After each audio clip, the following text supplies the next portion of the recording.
आज की कहानी महाराष्ट्र के नवी मुंबई से है। मुंबई के करीब एक जगह है उरण। इसी उरण में 20 साल की एक लड़की अपने परिवार के साथ रहा करती थी और इस लड़की का नाम था यशश्री शिंदे। यशश्री शिंदे पढ़ने लिखने में अच्छी थी। उसने बीकॉम की पढ़ाई की थी और फिर एक प्राइवेट कंपनी में डाटा एंट्री ऑपरेटर के तौर पर जॉब करने लगी। घर में सब कुछ ठीक ठाक चल रहा था। बेटी का करियर भी अच्छा था। घर वाले भी खुश थे।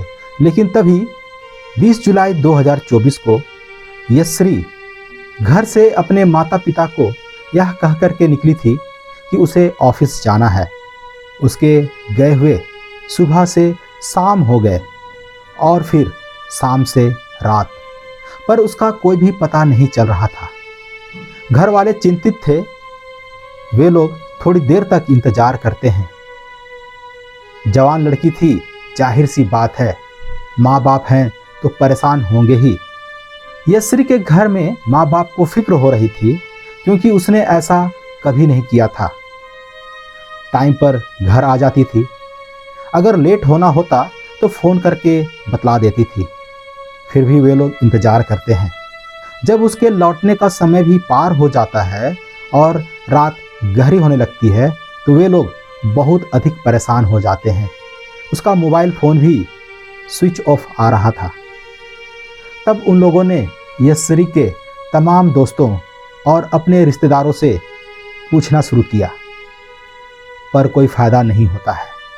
और देर रात मतलब 20 और 21 जुलाई की रात आ गई थी। तब घर वाले नज़दीकी पुलिस स्टेशन में जाकर अपनी बेटी की गुमशुदगी की रिपोर्ट लिखा देते हैं। पुलिस वाले भी रिपोर्ट लिखते हैं। एक जवान लड़की का मामला था। 20 साल की एक लड़की गायब थी। कहीं उसके साथ कुछ ना हो जाए, इसलिए पुलिस भी मुस्तैदी दिखाती है और आसपास के तमाम पुलिस स्टेशन में भी मैसेज भेजती है और कहती है कि अगर ऐसी गुमशुदा लड़की या उसके बारे में कोई खबर मिलती है तो तुरंत हमें बताइए। पुलिस वाले अपने तरीके से जांच कर रहे होते हैं, लेकिन कोई सुराग नहीं मिल रहा था।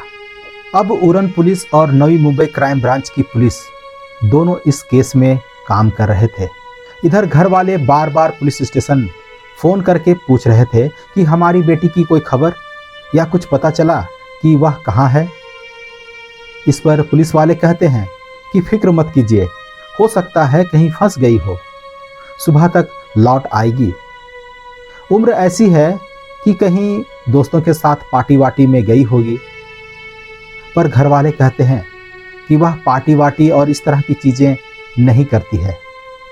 फिर भी पुलिस वालों ने दिलासा दिया और ईमानदारी से तफ्तीश में लग गई, पर कोई जानकारी नहीं मिल रही थी। पूरी रात बीत गई और फिर सुबह हो जाती है। जब अगले दिन सुबह हुई तो पुलिस वालों को एक खबर मिलती है और खबर यह थी कि गुम हुई लड़की के घर से कुछ दूरी पर इसी उरण के ही कोटनाका इलाके में एक पेट्रोल पंप है। उसी पेट्रोल पंप के पास से एक राहगीर गुजर रहा था और उसने एक लड़की की लाश को सड़क के किनारे देखी है। लड़की की लाश की खबर मिली तो पुलिस वाले हरकत में आ जाते हैं और उस जगह के लिए निकल जाते हैं। वहां पहुंचने के बाद उन लोगों ने देखा कि वहां पर वाकई में एक लड़की की लाश पड़ी थी। लाश की हालत देखकर पुलिस वालों की भी चीखें निकल जाती है। शरीर पर शायद ही कोई ऐसी जगह बची हो जहां जख्म के निशान ना हो। यह अनगिनत चाकुओं के निशान देखकर ही पता चल रहा था। लड़की की उम्र लगभग 20 साल की होगी। इसके अलावा जिस जगह पर यह लाश पड़ी थी वहाँ पर कुछ दूरी पर कचरे का ढेर था। पुलिस वालों को लगा कि किसी जानवर ने ऐसे किए होंगे। अक्सर जानवर ऐसी चीज़ों को अपना निवाला बनाती है। खैर, पुलिस उस लाश को उठाती है और पोस्टमार्टम के लिए अस्पताल भेज देती है। लाश पहचानने के लायक तो थी नहीं, लेकिन उरण थाने में ही यशश्री शिंदे की गुमशुदगी की रिपोर्ट दर्ज थी और लाश भी उरण थाने के पुलिस को मिली थी। तो जाहिर सी बात है उनके पास सब कुछ डिटेल में लिखा हुआ था कि जब लड़की गायब हुई थी तो क्या कपड़े पहने थे।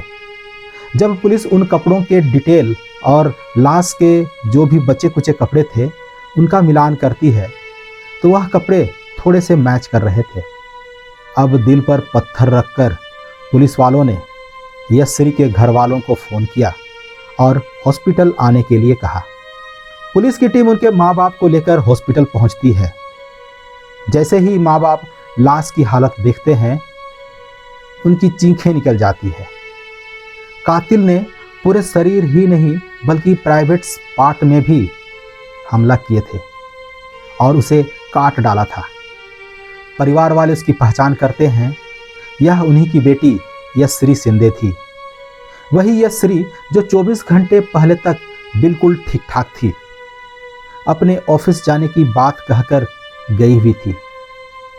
उन्होंने सपने में भी नहीं सोचा होगा कि उनकी बेटी के साथ ऐसा कुछ हो सकता है। डॉक्टर ने जब पोस्टमार्टम किया और जख्मों की गिनती बताई तो सुनने वालों के भी होश उड़ गए।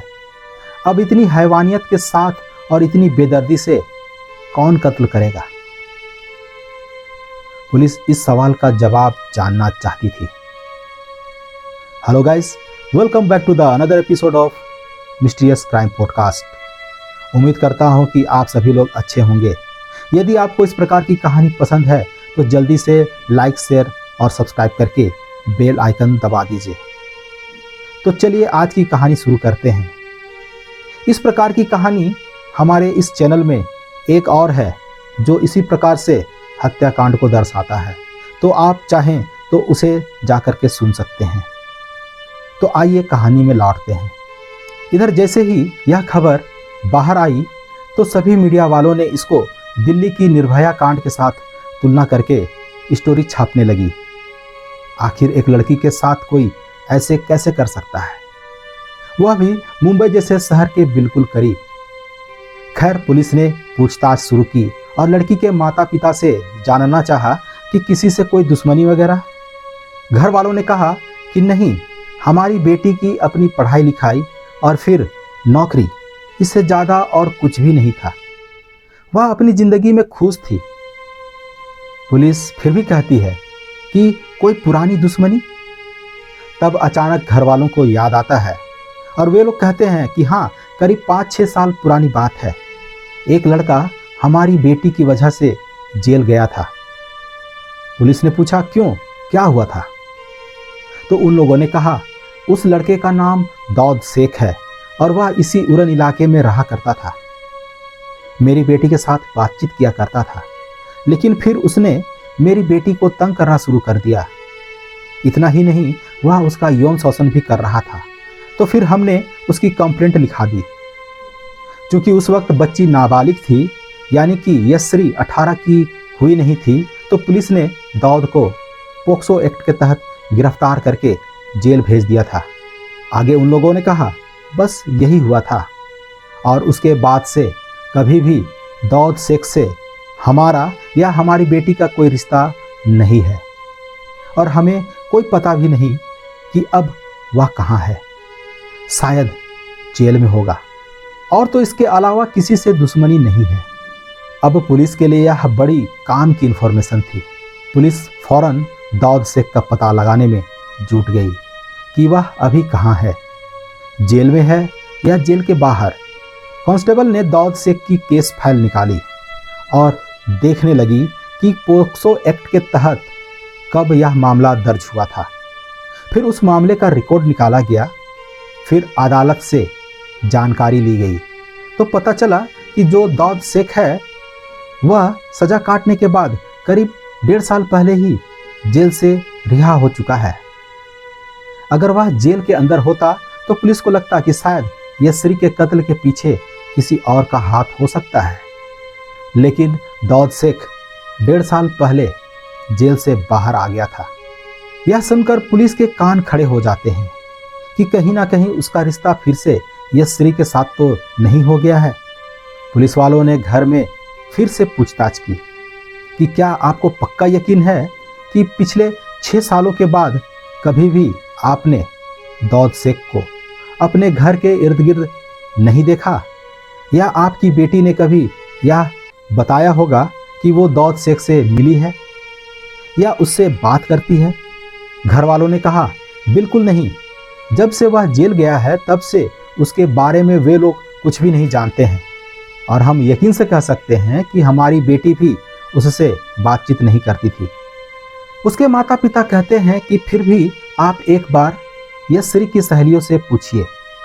अब इस दौरान पुलिस ने कुछ सहेलियों से पूछताछ की। तभी एक सहेली ने बताया कि सर, यह बात 19 जुलाई की है, यानी जिस दिन यशश्री गायब हुई थी उसके एक दिन पहले यशश्री ने उससे कहा था कि उसे कल एक लड़के से मिलने जाना है। मैं उससे मिलना नहीं चाहती हूँ, मुझे उससे मिलते हुए डर भी लग रहा है, लेकिन मेरी मजबूरी है। तब उस सहेली ने कहा कि जब तुझे डर लग रहा है तो क्यों जा रही है? तो उसने कहा, नहीं, मिलना भी ज़रूरी है। और उसने कहा, मुझे खास जगह पर उसने बुलाया है। तो उसकी सहेली ने कहा कि तू बता तो, मैं भी तेरे साथ चलती हूँ। तो उसने कहा, नहीं, उसने मुझे अकेले बुलाया है, लेकिन उसका नाम क्या था, किस जगह पर बुलाया, यह उसे मालूम नहीं है। फिर उस लड़की को याद आता है और कहती है कि हाँ, जहाँ पर यशश्री की लाश मिली है, वह जो इलाका है, वह उसी इलाके का नाम ले रही थी कि कल मुझे उधर जाना है। लेकिन वह इलाका इतना बड़ा था तो उस जगह पर कहाँ मिलने वाली है यह उसने नहीं बताया। लेकिन वह जगह उसके घर से दूर है और उसी इलाके का नाम भी उसने लिया था कि मुझे वहाँ पर जाना है। जब उस सहेली का यह बयान आया तो पुलिस चौंक गई। इसका मतलब यह हुआ कि हत्यारे ने यशश्री को हत्या वाली जगह पर बुलाया था, लेकिन वह कौन हो सकता है? उधर पुलिस को पता था कि दाऊद शेख 1.5 साल पहले ही जेल से बाहर आ चुका था। अब पुलिस ने पता लगाना शुरू किया कि दाऊद शेख इस वक्त कहाँ हो सकता है। दाऊद शेख के कुछ पुराने ठिकानों पर दबिश डाली गई। उसके रिश्तेदारों को ढूंढा गया तो वहाँ से एक दूसरी जानकारी मिली। पता चला कि जेल जाने के बाद जब वह जेल से बाहर आया तो उसने कहा कि अब मैं इस इलाके में नहीं रुकूंगा, बल्कि शहर में ही नहीं रहूंगा, और उसने यह इलाका छोड़ दिया और वह कर्नाटक चला गया। अब वह बेंगलुरु में ही कहीं नौकरी करता है। अब पुलिस को जैसे पता चला कि वह बेंगलुरु चला गया है तो इधर उरन की पुलिस ने घर वालों के पास जा कर के यह जानना चाहा कि हाल के दिनों में उन लोगों ने दाऊद को इधर देखा है या नहीं। इधर पुलिस की एक टीम बेंगलुरु जाती है और बेंगलुरु जाने के बाद पता करने लगती है कि वह कहाँ है। अब पुलिस की टीम बेंगलुरु तो गई थी, लेकिन अभी भी सही लोकेशन और पता मालूम नहीं कर पा रही थी कि वह कहाँ पर है। इधर उरन की पुलिस टीम को उस इलाके में जहाँ से लाश मिली थी उसके आसपास कुछ भी खास चीज़ नहीं मिली थी, लेकिन उस इलाके में कुछ सीसीटीवी कैमरे लगे हुए थे। पुलिस ने उन सभी सीसीटीवी के तमाम फुटेज को खंगालना शुरू किया और उनको इसमें कामयाबी भी मिली। उनको एक जगह पर एक फुटेज दिखाई दिया जो उसी रास्ते की तरफ जा रहा था जहां से लाश मिली थी। जिस दिन यशश्री अपने घर से गायब हुई थी उस दिन रास्ते वाली फुटेज में पुलिस ने देखा तो पुलिस को एक तस्वीर दिखाई दी जो दोपहर की थी। उसमें यशश्री अकेले ही पैदल जा रही थी। वह उधर ही जा रही थी जहां पर उसकी लाश मिली थी और उसके 5 मिनट के अंदर एक अकेला शख्स उधर ही जाता हुआ नजर आ रहा था। सीसीटीवी फुटेज में यशश्री और वह शख्स दोनों कैद हो गए थे और उन दोनों के अलावा कोई भी शख्स वहां से गुजरता हुआ दिखाई नहीं दिया जिसके ऊपर कुछ डाउट किया जा सके। अब पुलिस को यकीन हो गया था कि 5 मिनट के गैप के दौरान में यशश्री के पीछे जो लड़का गया था वही कातिल हो सकता है। लेकिन यह लड़का है कौन? पुलिस ने उस तस्वीर को जूम करके और साफ दिखने वाली फुटेज अपने मोबाइल में ले ली और इसके बाद यशश्री के घर पहुंच गए। जब यशश्री के माँ बाप को वह तस्वीर दिखाई और पूछा कि आप इसे जानते हैं, अब जैसे ही माँ बाप ने वह तस्वीर देखी वे हैरान हो गए। उन्होंने पुलिस से कहा, यही तो दाऊद शेख है, वही दाऊद शेख तो 6 साल पहले यशश्री को छेड़ने और यौन शोषण के इल्जाम में पोक्सो एक्ट के तहत जेल गया था। अब वह तस्वीर इस बात की गवाही दे रही थी कि जेल से आने के बाद दाऊद कर्नाटक या बेंगलुरु में बेशक रह रहा हो, लेकिन 20 जुलाई को वह इसी मुंबई के करीब उरन इलाके में मौजूद था और यह सीसीटीवी कैमरा उसकी गवाही दे रहा था। अब इस तस्वीर से यह भी साफ हो गया था कि जो यशश्री ने अपनी सहेली से कहा था कि उसे एक शख्स से मिलने जाना है, पर मिलना नहीं चाहती है, मिलने से भी डर लग रहा है, लेकिन मिलना भी है, मतलब यही शख्स था। अब पुलिस को यकीन हो गया कि इस कत्ल के पीछे उसका ही हाथ है। अब पुलिस ने दाऊद की तलाश करने के साथ साथ यशश्री के मोबाइल फोन की कॉल डिटेल निकाली। उसके साथ साथ दूसरी टेक्निकल इन्वेस्टिगेशन की भी शुरुआत की गई। कॉल डिटेल से एक और लड़के का नाम भी सामने आया। उसका नाम था मोहसिन, जिससे यशश्री के मोबाइल फोन पर कई कॉल आए थे और यशश्री ने भी उसे कॉल किए थे।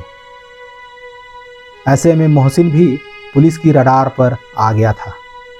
शक भी पैदा हो गया था कि कहीं मोहसिन भी तो इस कत्ल में शामिल नहीं है, या फिर यह मामला लव ट्रायंगल का तो नहीं है। शायद दाऊद शेख को यह पता चल गया होगा और वह जेलस हो गया और उसने इसका कत्ल कर दिया। पुलिस हर एक एंगल से सोच रही थी। पुलिस ने मोहसिन को पकड़ लिया और उससे पूछताछ की। पुलिस की तो आदत होती है कि वो घुमा फिरा कर सवाल नहीं करती, सिर्फ डायरेक्ट पूछती है। यहां भी पुलिस ने ऐसा ही पूछा, तुमने यशश्री का कत्ल क्यों किया? तुम भी इस कत्ल में शामिल हो। मोहसिन उनके सामने हाथ जोड़ने लगा और कहा, साहब, मैं यशश्री को जानता हूं, लेकिन मैंने कत्ल नहीं किया। वह मेरे दोस्त की गर्लफ्रेंड है। पुलिस भी हैरान होती है और कहती है, तुम झूठ बोल रहे हो।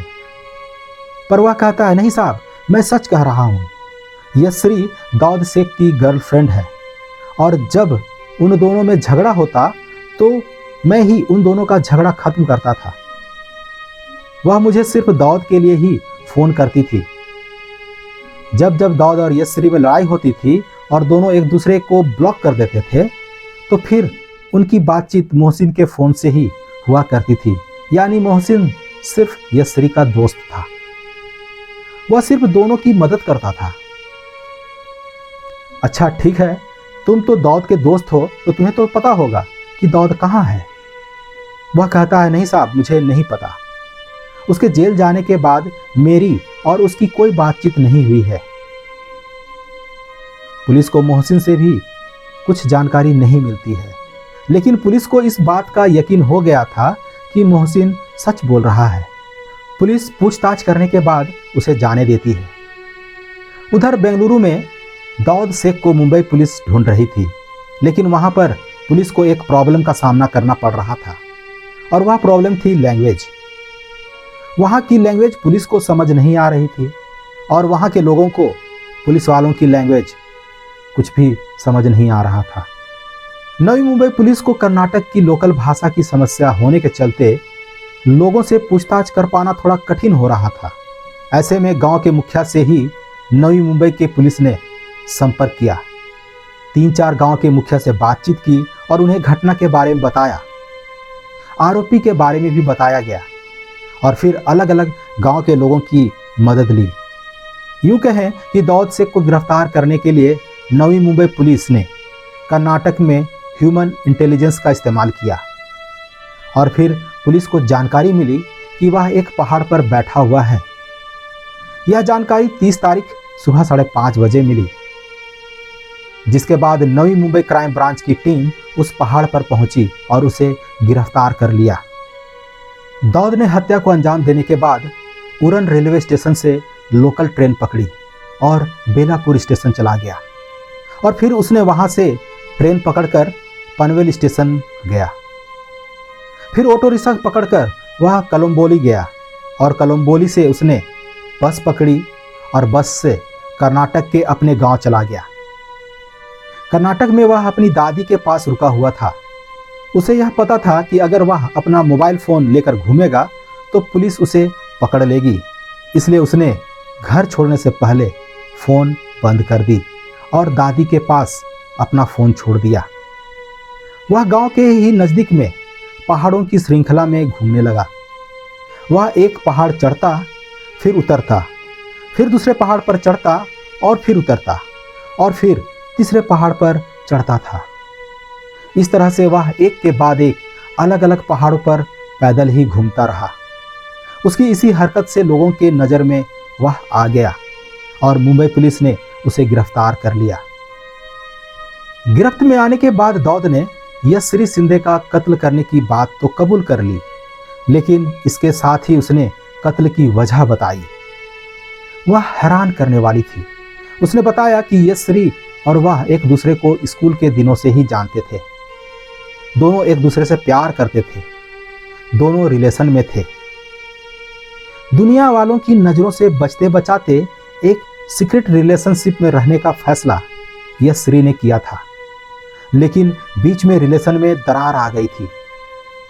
जब यशश्री के घर वालों को पता चला कि इन दोनों में रिलेशन है, तो अपनी बेटी का यौन शोषण करने के इल्ज़ाम में यशश्री के घर वालों ने दाऊद को पोक्सो एक्ट के तहत गिरफ्तार करवाकर जेल भिजवा दिया था। जेल में रहने के दौरान कुछ दिनों तक तो उसका यशश्री से कनेक्शन टूट गया था, लेकिन बाहर आने के बाद उसकी फिर से यशश्री से बात होने लगी।